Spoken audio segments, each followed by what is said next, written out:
and welcome to the Newton Knowledge Podcast. My name is Mark Singer, partner in Newton One Advisors, and I'm joined today by my colleague, Stephen Target, managing partner of our firm. Steve, how are we today?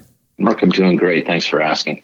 As always, the Newton Knowledge Podcast will provide meaningful content to our valued advisor community and clients who are interested in learning more about sophisticated insurance-related topics, focusing on estate planning and executive benefits. During our podcast, we focus our discussions on content that will deliver unique insights into the people, processes, and products that make our industry so critical. Newton One is a national life insurance planning firm delivering customized insurance solutions structured to help clients and their advisors engaged in solving estate planning, wealth transfer, business succession, and executive benefits challenges. We are a member of the M Financial Group, offering our clients access to the nation's most prestigious insurance carriers and innovative products available only through our network. Today, we have the privilege in speaking with John McLeod, CEO and founder of PMP Solutions, a firm helping closely held business owners grow their EBITDA and plan for a successful exit. Specifically, John guides owners through the critical operational, professional, personal, and family decisions they must make to improve business value today and achieve exit success tomorrow. John is also an entrepreneur, investor, advisor, speaker, and adjunct professor at New York University. To no further ado, John, thank you for being with us today. How are you? Well, I'm great. Thank you so much, Mark. And thank you for the opportunity to talk about this very, very important topic. John, thanks for being with us. It's great to hear your voice, and we're just pleased to have an expert sharing some of your experiences for our audience and our colleagues in the industry. So let me just do a little kind of positioning here in the beginning about what our topic is going to be and help those understand where we're coming from, because, as business owners, all of us spend the majority of our time really thinking about how to build our business. And it's back to that old adage, we spend very little time working on the business. We spend most of our time working in the business. We put our heads down and work hard. But of course, at some point, there's going to be that question and the topic of succession planning and how do we transition to other parties, whether those parties are internal or external. Sometimes exits are planned, sometimes they're unplanned. But the bottom line is all of us need to think about what that succession planning means. So our take here at Newton One is that we always collaborate with professionals such as yourself. And specifically in the succession planning market, we need to have multiple disciplines. We need folks that understand the financial implications. We need to understand the tax implications, the estate planning. Our positioning is the insurance, and whether that's through estate planning, liquidity, or perhaps golden handcuff planning for executives at the company.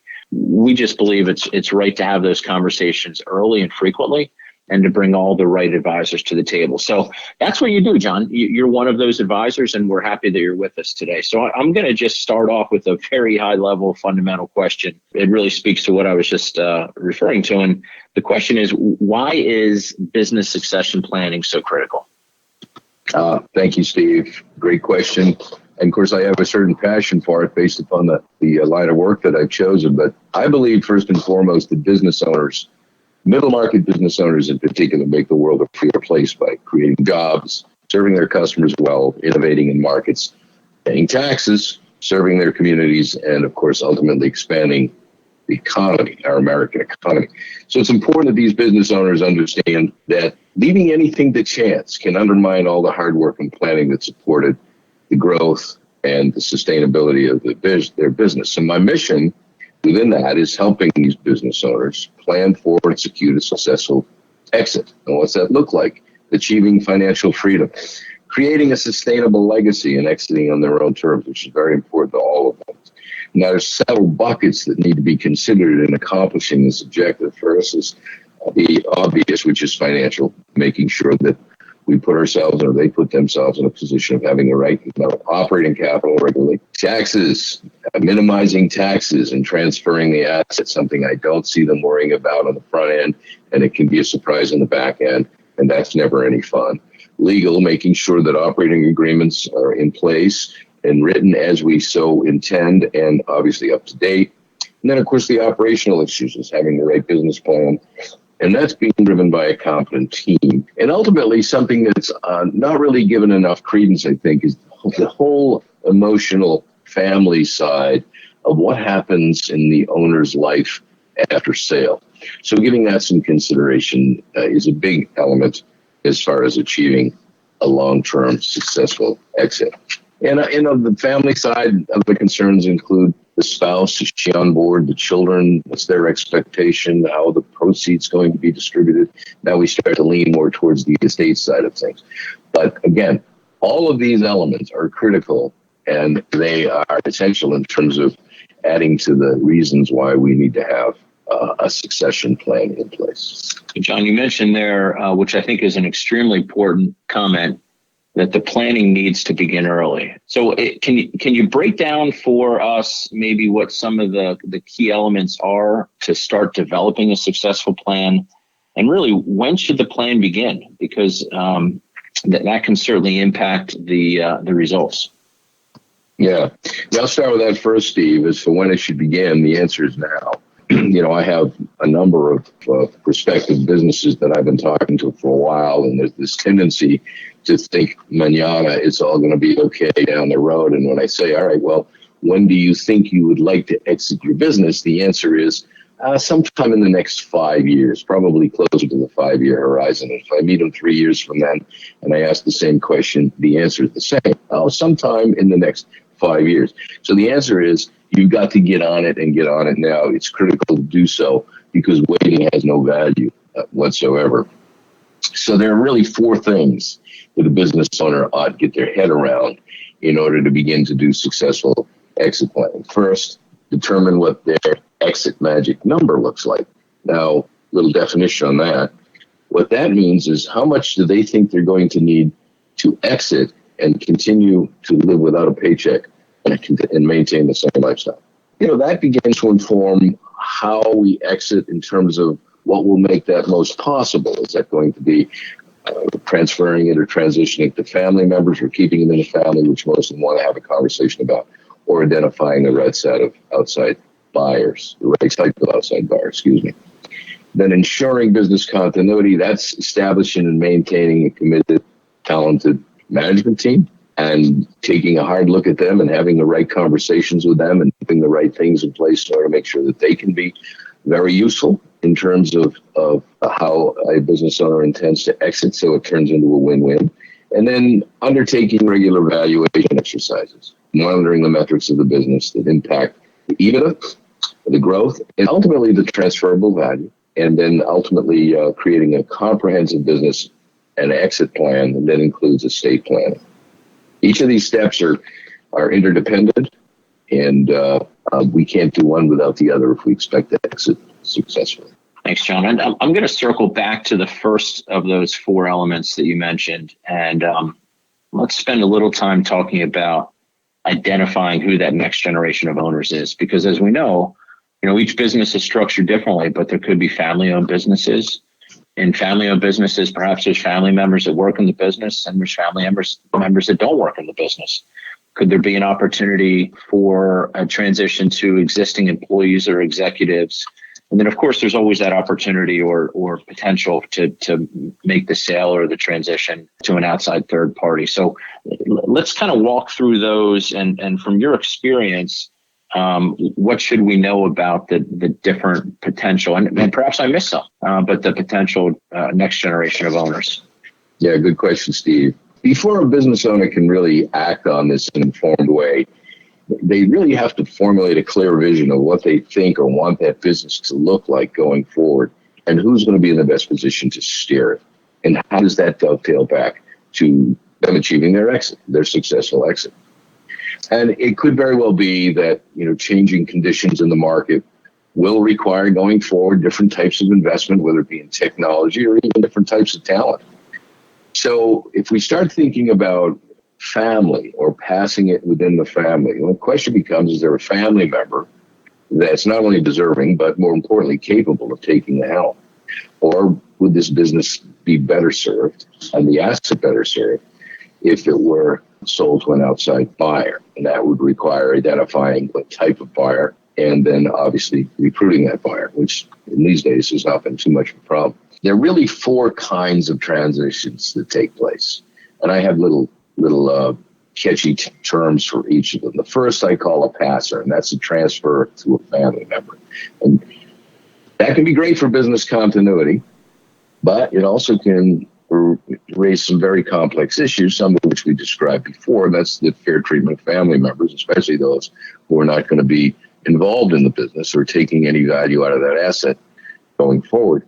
And there's this whole back end, I call it Thanksgiving dinner conversations, and making sure the people in the family understand what and why and can subserviate themselves to the business as the golden goose asset that makes it all possible for everybody and feel good about what they're taking out of it, however that looks, whether it be through the estate or perhaps some passive stock in the company.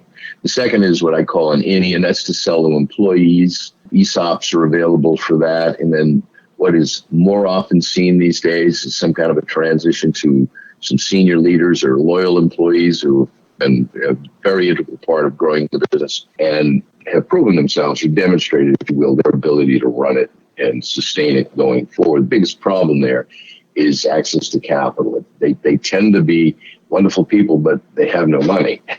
So getting business loans and finding the cash, if you will, to acquire the company can be challenging.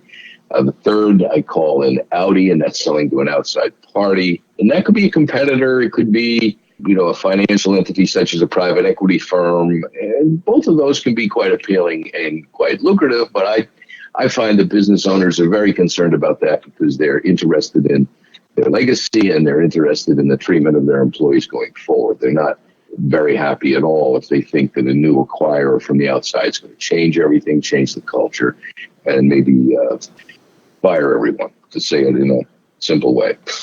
And the last way out is, I call it a squeezer, and that's basically just to bleed out the asset and run it for lifestyle until there's nothing left and simply retire. Those tend to be professional services firms and other firms that don't have either any obvious place in the market going forward, can't be bolted on to some other kind of an acquisition entity, and don't have any successors that are obvious and natural. So those are really the options for how they can best transition the business. John, I'd like to hear your take on maintaining the strength of the current and future leadership teams, and also discuss some of the opportunities that can be structured, such as golden handcuff plays, in order to do so. Sure thing, Mark. I mean, regardless of whether the new owners are going to be family members or closely held business, or I should say within the closely held business, or an outside purchaser, a strong management team is imperative. It's imperative to business continuity. If we are looking at children who are about to take over the business, as an example, a business owner has a daughter that's interested in the business, and she hasn't had enough time in camp to really understand operationally what need to be done, we need to find ways to make sure that the key people who have their own exit plan will stay with the company long enough to not only continue to do what they do, but to support that daughter or family member in transitioning to a place of the kind of maturity required to operate the business well. So there are a number of ways to do that. Also, an outside buyer is going to be very interested in who the key drivers in the business are and how that impacts revenue. So if you have a key guy, a sales guy, as an example, who may be a number one producer, he could be responsible for 50%, 60% of the production. And you want to take the business in other directions. You want to make sure you secure his 50 or 60%. So you need to lock them in for some period of time and give them an incentive to stay with the business. And usually that is for a minimum of 2 years and some sort of a non-compete.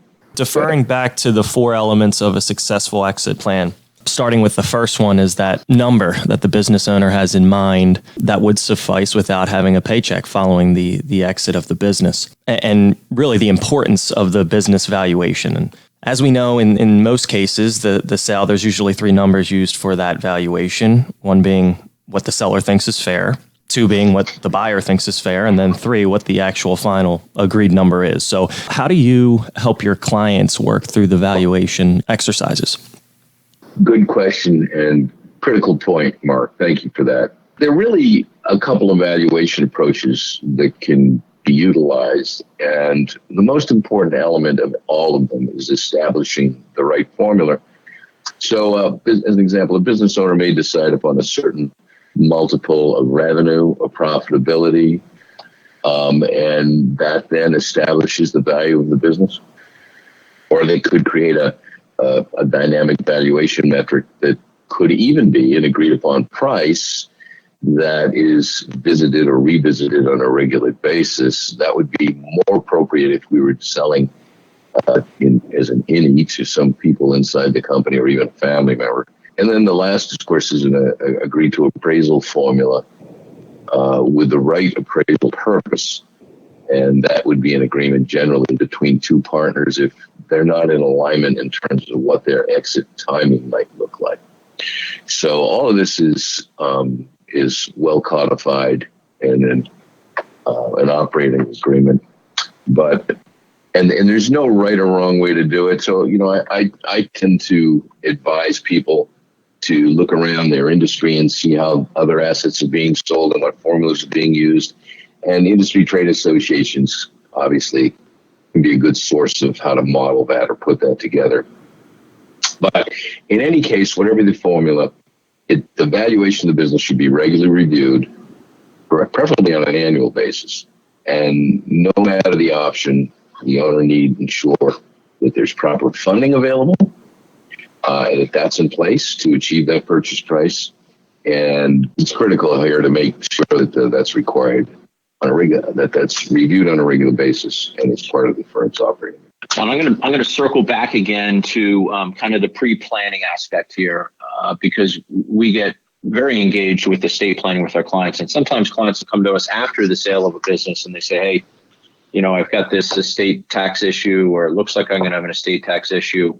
What can I do?" And clearly there are planning opportunities prior to the sale of the business or the transition or the succession planning of the business that could benefit the family. Are there a couple things that you might highlight for folks to think about as they're transitioning and potentially getting in front of an estate tax issue? Yes, this is where, Steve, this is where I like to say that exit planning is a team sport. So from that perspective, I tend to work closely with not only the business owner or owners, but their professional advisors, specifically their accountant, their corporate attorney, their estate attorneys, any commercial banking relationships they have, their wealth managers in terms of where's the money going to go, and their insurance professional. All of those folks are important and ought to know, in order to do what they do well, what the long-term plan is and how any recommendation that any of them makes affects recommendations that the others are making in the best interest of the outcome the owner is trying to achieve. And the goal here is planning in a manner that we are sure we're maximizing the transferable value of the company, of the asset in general, and minimizing the taxes. And it should be top of mind for business owners. They need to think about tax effectiveness and the steps that they have taken in the past and understand how their assets fit into their ultimate tax obligations. For example, it's possible to overlook things like inventories, accrued LIFO expenses, and the impact of those on final numbers. And surprisingly, a lot of business owners just don't think of themselves as facing these issues. They think someday they're going to sit at the table and somebody's going to pass them a big check and life is going to be wonderful. But then they find out that these other things are impacting what they're walking away with in achieving their exit magic number. So it tends to be particularly true because they've been so laser focused on building their business that they haven't paid attention to the rest of this stuff. So as a result, there's been no estate planning, and what's passed on, what they take away of what's passed on to the next generation can be severely diminished. Life insurance, it's an elegant solution to reducing this kind of liability, and whatever the solution needs to be part of a conversation that's different from a dialogue focused on just pure liquidity. Let's stay with that. I like the way you said that, the team effort or team sport. So let's stay kind of in that zone a little bit and understanding that there's a number of professionals that should be working together, as we mentioned at the beginning and you just mentioned as well. Are there any other planning opportunities, and I'll bring back in the word holistic, any other planning opportunities that should be considered in this kind of holistic high level structuring that you think would be important to address? Sure, many actually.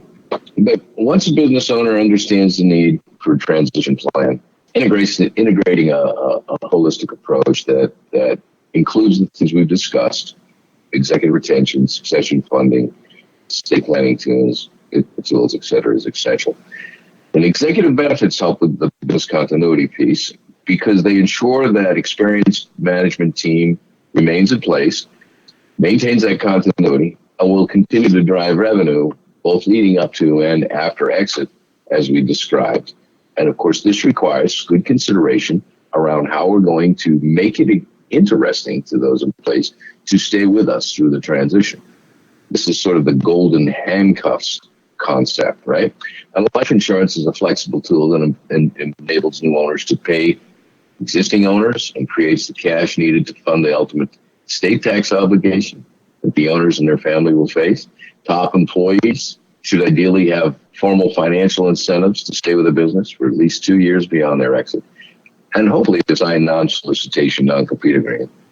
And ideally, owners need to put themselves in a position where they can go to their top trusted business co-leaders and share with them the future exit plans and create win-wins.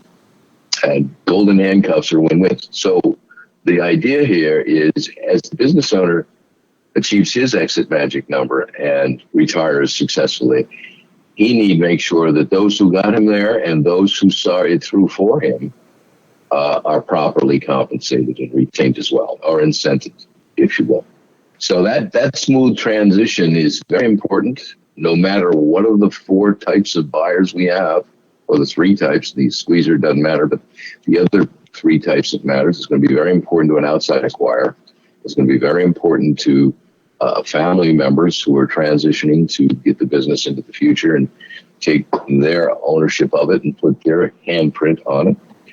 And so in the end, when that owner exits and their skills walk out the door, they can't have everybody walking out the door with them, not all at the same time and the same point. So golden handcuffs programs to keep people there is essential. Steve, there's a number of ways to do this. I'm sure you have thoughts on this. Everyone has thoughts on this, but it's executive benefits, deferred compensation plans, Section 162 bonus plans, split dollar life insurance policies. I'm not going to get into the intricacies of those things, but I would strongly encourage business leaders to look at all of them and talk to professionals such as yourselves about how they might apply. And of course, life insurance, which is highly feasible, and it can be used in a myriad of ways, ranging from funding the purchase of the business to helping existing owners fund their retirement, pay estate taxes, provide death benefits to family members in the event of their death, and or if they want to be philanthropic, provide charitable donations upon their death.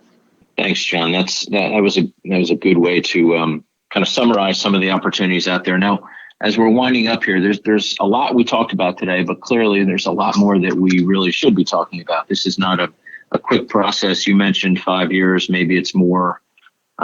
Maybe for some businesses it takes longer than 5 years, and part of that is the emotion of it. Part of that's the practicality of putting that deal together and figuring out what the next step is, and having the right team, having the right professionals. As you're speaking here, it seems to me that clearly you could be either let's use back to the team word. You could be the quarterback, you could be the core of the planning and putting together that right team. So I'm gonna punt back to you and ask, is there anything that we missed? Is there anything that you want to kind of close with here that would be important for folks that are considering succession planning or are in the profession, and it would be important for you to share with them? Yes, absolutely. First and foremost, take that next step right now. These business owners spend a tremendous amount of time building their businesses. And because of their passion, they may not imagine themselves ever not running it. But that day will come, and after hard years of work and risk-taking, they need to make sure that that business that's so important to them will continue to flourish, and they have sufficient funds for retirement. So start planning now, not later. Determine your exit magic number and put together a plan to achieve it. Determine who the next owner should be to help you achieve it. Build a strong management team and incentivize them with compelling benefit programs to keep them retained and to allow you or help you achieve the exit that you envision. build an ongoing growth and development plan that should be written, that's going to allow them to achieve not only the valuation that's necessary to achieve the exit magic number, but also with a long-term eye towards successful exit, and incorporate estate planning into the process as early as possible. If they do those things, they're on the right track.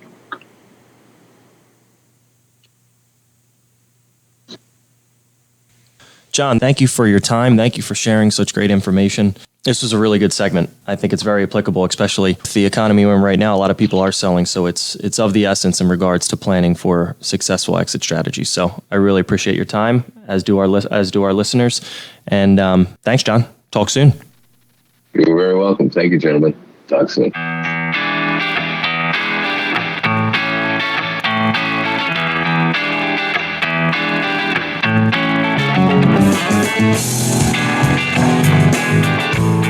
The material and opinions voiced are for general information only and are not intended to provide specific advice or recommendations for any individual. To determine what is appropriate for you, please contact a member of our team.